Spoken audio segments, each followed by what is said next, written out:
Salut tout le monde et bienvenue dans une toute nouvelle vidéo. Alors je sais, j'ai eu une semaine d'absence, une semaine et demie.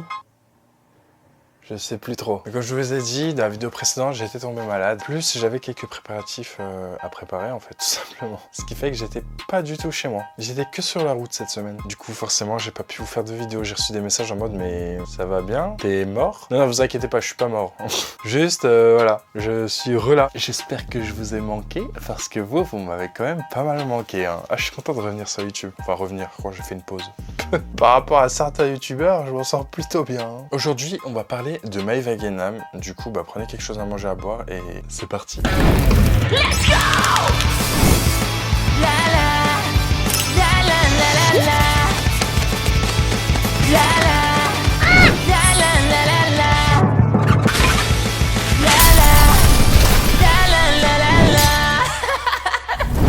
Si vous voulez, Maeva Guénam, c'est un personnage qui a fait pas mal polémique dans le passé. Je dis dans le passé parce que vous allez comprendre. C'est une candidate de télé-réalité et on sait qu'elle remplit tous les clichés de la candidate de télé-réalité. Je vais pas approfondir le sujet, vous-même vous savez. Et ce qui fait, ce qui a un peu choqué les gens, c'est qu'en ce moment, elle parle beaucoup de religion et surtout, elle a commencé à préparer sa Ramara, donc partir à la Mecque. Et ça a posé problème à certaines personnes. Je ne sais même pas pourquoi ça a posé problème à ces personnes-là, mais ça a pris une proportion, mais tellement disproportionné pour ce que c'est. Ça serait une personne lambda, ça ne serait jamais arrivé, mais là parce que c'est Maeva Guénam, forcément, ça suscite des réactions. Et on a pu voir par exemple cette story. J'ai les larmes aux yeux parce que je vous jure, même Lily elle est en train de pleurer avec mon bébé.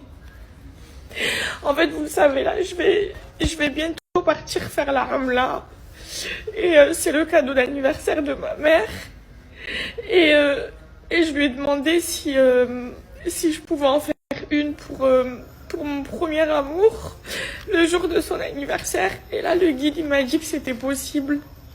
Il m'a dit en gros tu es obligé de faire la première pour toi et après on va sortir de la frontière parce qu'il faut sortir de la frontière. Il m'a expliqué ça et après tu pourras faire une ramla pour lui et moi je voulais absolument la faire pour son anniversaire et pour moi c'est le plus beau cadeau que je puisse faire à une personne.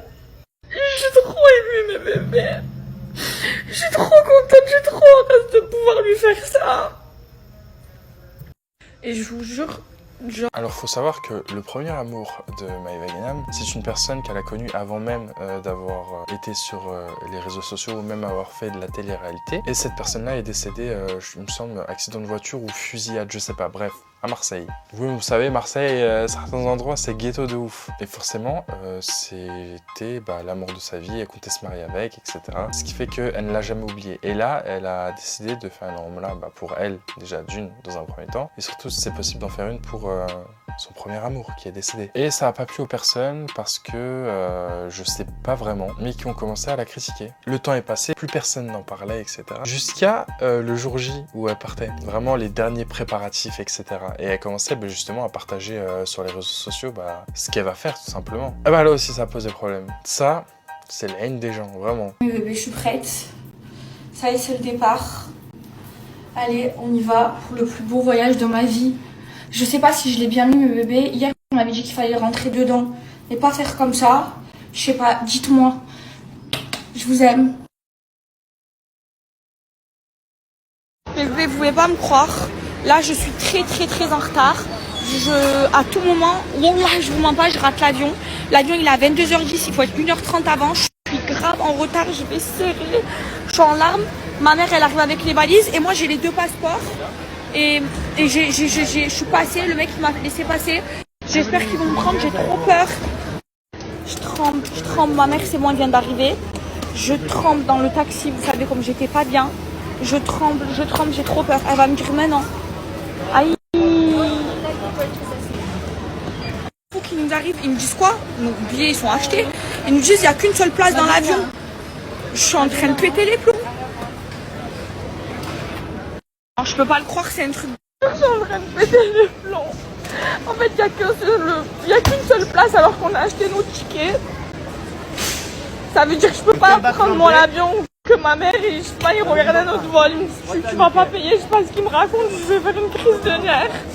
J'ai trop mal au cœur, je sais pas ce qui se passe. Et ils sont en train de voir s'il n'y a pas un autre vol. Je sais pas ce qu'ils me racontent, je comprends pas. On a 2 tickets, on les a achetés les 2 billets d'avion. Pourquoi il n'y a pas... Pourquoi il y a qu'une seule place? Je comprends pas, ça m'est jamais arrivé de ma vie. J'ai pris 1 milliard d'avions dans ma vie. Je comprends pas. Aïe, mes bébés, c'est bon. Et je vous jure, wallah, j'étais en larmes. Au début, je me suis énervée, je commençais à crier comme une folle. Après, je me suis calmée, j'ai fait une doua. Et le directeur, il est venu et tout, nanana. Et c'est bon, on a le vol qu'on devait avoir. Alhamdoulilah, wallah, Allah, il m'a exaucé. Alhamdoulilah, j'ai eu la peur de ma vie. J'ai eu trop peur.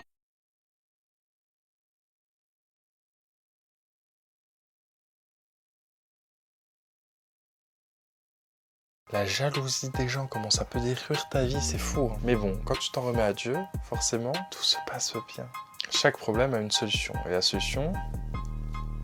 Et il y en a qui disaient, oui, c'est encore pour le buzz, elle va pas y aller, c'est seulement, elle fait des vidéos à l'aéroport et elle va rentrer chez elle, etc. Sauf que là, c'est pas le cas. C'est-à-dire que vous pouvez pas déjà juger la sincérité d'une personne dans ses actes parce que nous ne sommes pas dans son cœur, donc nous ne savons pas ce qu'elle pense réellement. Et après, comme d'habitude, hein, des critiques sur son physique, etc. Bref, ça, de toute façon, on a l'habitude sur les réseaux sociaux. Et pour une fois qu'elle partage, genre, du bien sur ses réseaux sociaux, et franchement, je vous jure que des fois, bah, c'est pas souvent que ça arrive, tu vois. Et surtout quand on sort le profil de Maëva Ghanem qui a suivi plus de 3 millions de personnes sur Instagram. La plupart des personnes qui la suivent ne sont pas des personnes qui partagent la même religion qu'elle. Parce que même elle le dit elle-même, elle partage des choses des fois, voire même la plupart du temps, qui est en contradiction avec sa propre religion. Et franchement, quand elle partage des choses comme ça, bah ça fait du bien. Et comme je vous ai dit, elle a commencé à partager vraiment son quotidien là-bas. Et comme je vous ai dit, elle a commencé à partager son quotidien là-bas sur Snapchat, sur Instagram, etc. D'où le fait, quand elle va à la mosquée avec sa mère, etc., sa copine, sa sœur, sa copine, je sais plus. Et elle est fière, tu vois, de partager ça, de voir qu'elle se rapproche de plus en plus de la religion et que sa mère la suit et que ses copines aussi et que tatin, tu vois, genre l'influence, comment elle est positive de ouf et ça se propage sur ses proches. Je suis fière de toi, Zoubida. Oh, je suis fière de toi, maman. Trop belle, machallah. Trop belle. Toutes les deux. Trop fière de vous. Et ça, c'est trop mignon. Mais bien sûr, il y a toujours des critiques et tout. Énormément de personnes, et pour la plupart des musulmans. Et pour vous dire, il y avait même des chrétiens, des personnes religieuses du moins, qui soutenaient justement dans cette voie-là. Et puis, elle a l'air tellement plus heureuse et plus épanouie quand elle nous partage ça que ces autres choses, tu vois. Et puis, une fois arrivée là-bas, elle nous a fait le fameux snap à la Mecque. Subhanallah, je vous le souhaite mes bébés. Si vous saviez l'émotion que j'ai ressentie, j'ai prié le Fajr en larmes.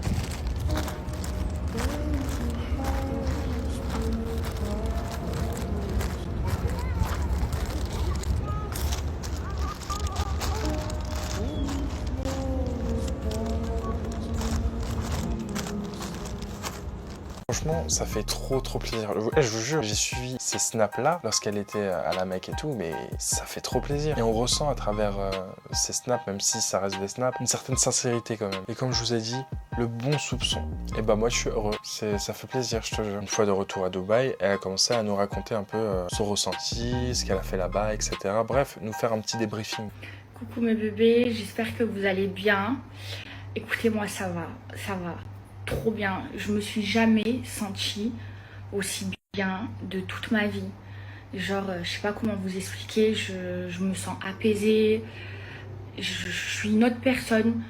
Je vous jure, c'était incroyable mes bébés. Je suis désolée, j'ai coupé les réseaux et tout. Je vous ai partagé quelques photos, quelques vidéos, mais j'avais besoin de me connecter avec le bon Dieu là-bas. Et ça a été le voyage le plus beau du monde. Mes bébés, je vous jure, je vous le souhaite. Ce que j'ai ressenti là-bas, c'est inexplicable. En fait, il faut le vivre pour comprendre. Je pourrais pas vous l'expliquer. Tellement que l'émotion là-bas, c'était intense, mes bébés. Je vous jure, je me sens mais apaisée, je me sens bien. Toute ma dépression, elle est partie. C'était incroyable. Ça me fait trop bizarre de reprendre les réseaux, mes bébés. Je vous jure, j'ai perdu l'habitude.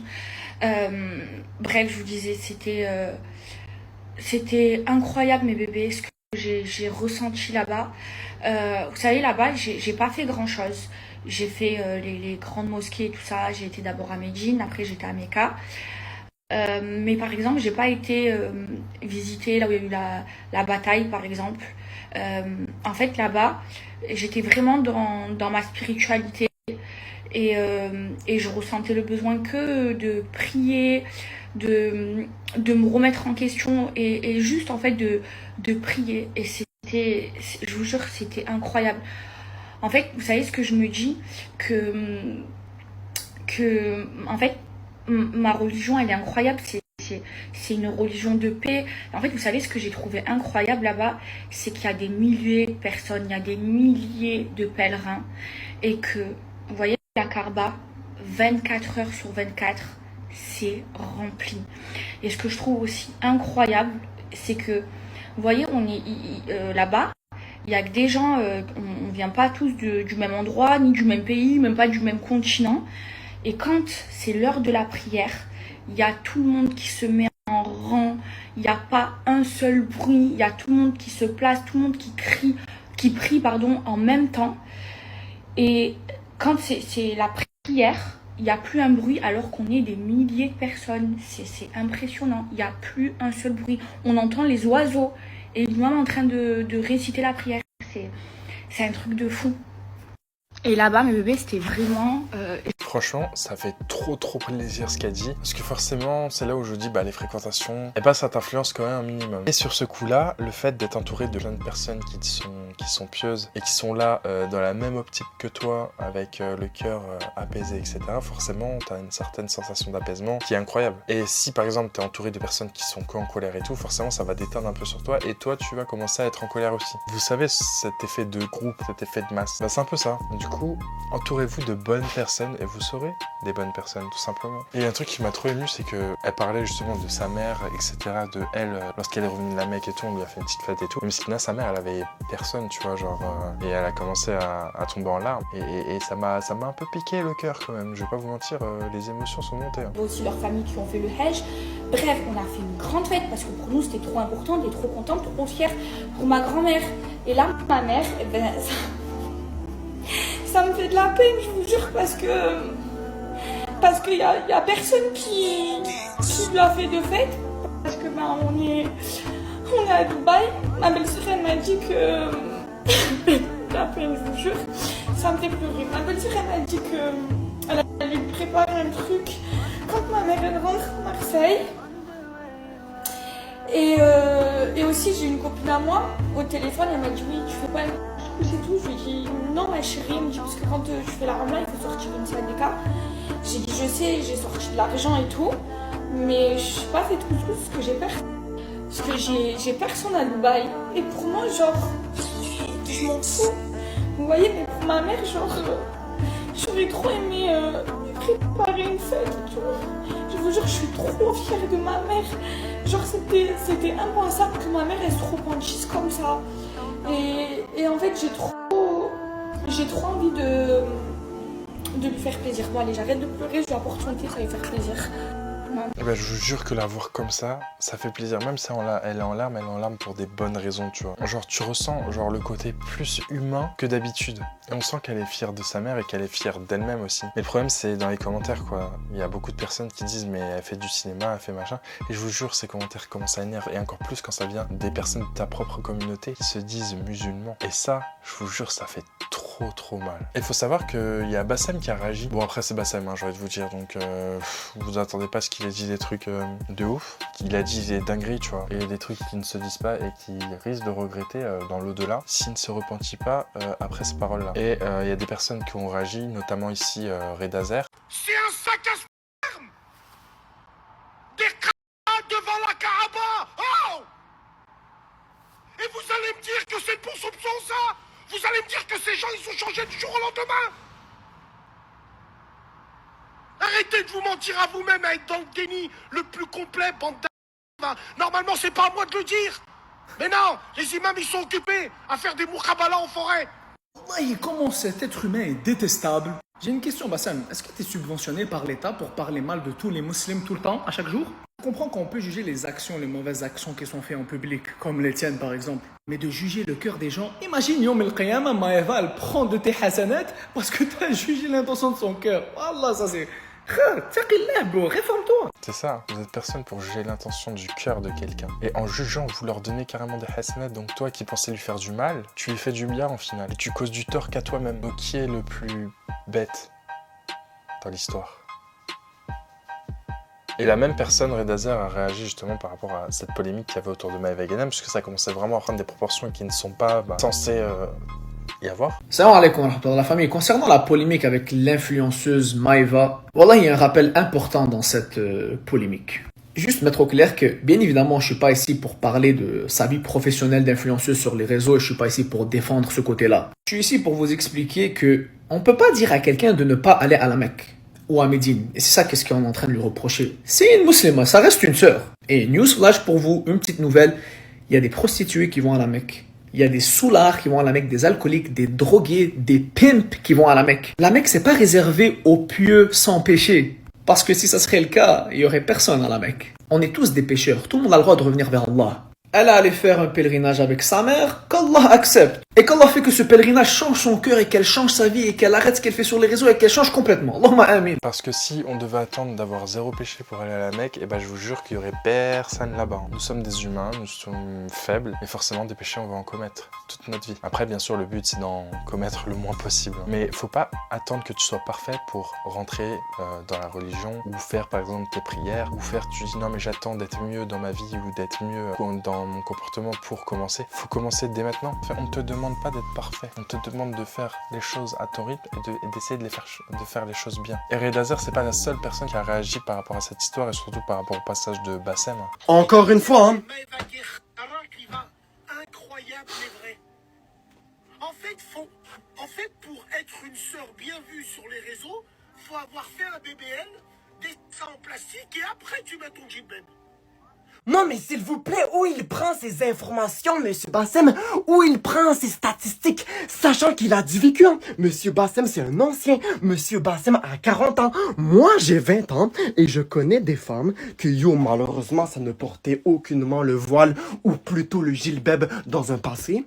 Sachant que, elles étaient hyper clean. Elles étaient vraiment hyper clean. Enfin, hyper correctes. Aucun acte haramiste envers tel mec. Aucune injection de BBL, Botox, de je sais pas quoi dans leur corps. Leur seul haram, c'est que, je ne porte pas le gilbeb. Tu vois, je ne porte pas le gilbeb.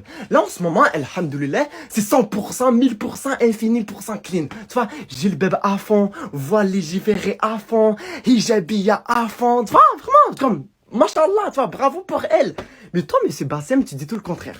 Tous ceux qui ne portaient pas le gilbeb dans un passé, passé très satanique, passé très non. Monsieur Bassem, clairement, on vit pas dans le même monde, hein. On vit vraiment pas dans le même monde. Sachant que, mon monde est clairement 100% réel. Le tien, hein, monsieur Bassem, est 100% virtuel. Clairement 100% virtuel. Dis n'importe quoi, monsieur Bassem. Reprends-toi, mais. Reprends-toi.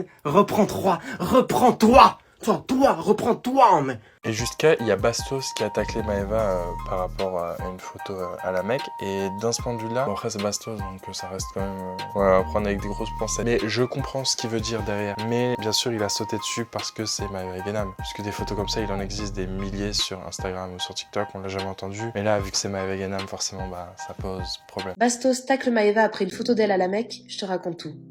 Comme vous le savez, la candidate de télé-réalité est partie faire la semaine dernière son pèlerinage à la Mecque en compagnie de sa maman. Tout juste rentrée à Dubaï, Maëva avait d'ailleurs confié que ce voyage l'avait changée à jamais et qu'elle était aujourd'hui beaucoup plus apaisée. Elle dit avoir trouvé ce qui la rend vraiment heureuse et un sens à sa vie. Mais les clichés d'elle à la Mecque qu'elle a postés sur Instagram lui ont valu quelques critiques et notamment de la part de Bastos. Ce dernier reproche à Maëva d'afficher sur ses réseaux des photos où l'on voit des personnes qui sont tranquillement en train de prier.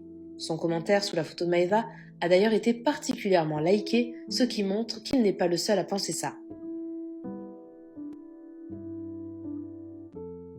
Et toi, qu'en penses-tu? J'attends ton avis en commentaire.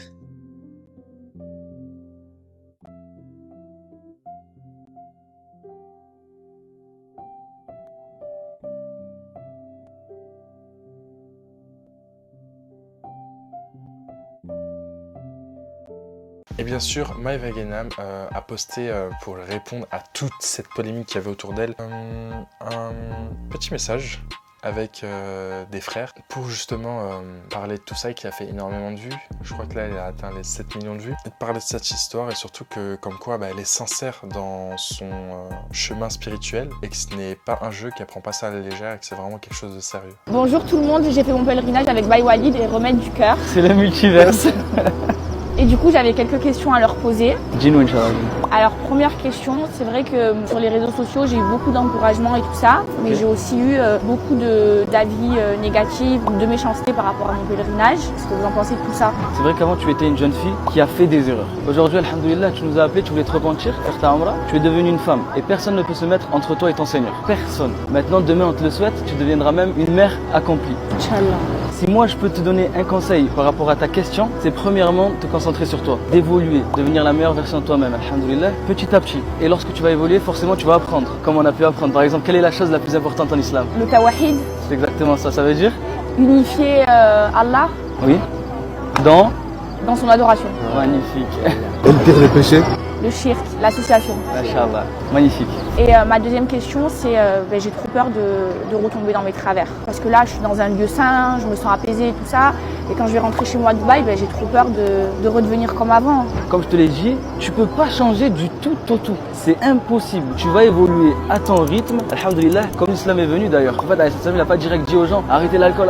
Non, il les a appelés d'abord au tawhid, la chose la plus importante. Et ensuite, petit à petit, retirer certains postes qui sont dérangeants. Mais concentre-toi premièrement sur ta croyance et tu vas voir que ça va venir tout seul, Inch'Allah. Par conséquent, aujourd'hui, avec ta notoriété, de temps en temps, partager des bonnes choses, des rappels, ceci, cela. Aussi, il est important de rappeler que l'islam a été propagé sur plus de 20 ans. Et les lois religieuses ont été révélées en fonction de l'augmentation de la foi des croyants. Donc attendre qu'une personne qui part de zéro, qu'elle change du tout au tout, du jour au lendemain, c'est quelque chose qui n'est pas possible. C'est comme que vous m'avez expliqué, la religion, c'est pas un sprint, c'est un marathon.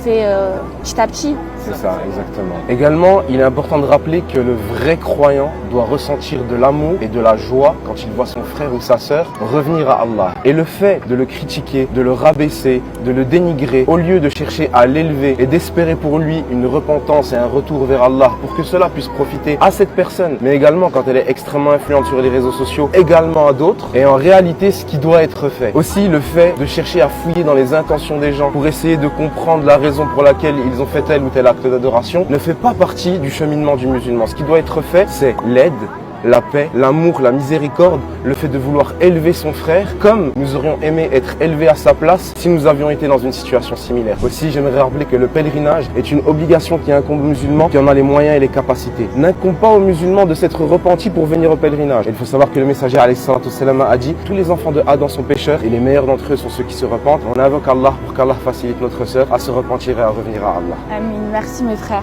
Donc voilà, la vidéo est maintenant terminée, j'espère qu'elle vous aura plu. Si elle t'a plu, n'hésite pas à lâcher un petit pouce bleu, ça fait extrêmement plaisir. Marque un petit commentaire, j'essaie de répondre à tous les commentaires. On se dit dans quelques jours pour une prochaine vidéo. Et sur ce, claim to fame.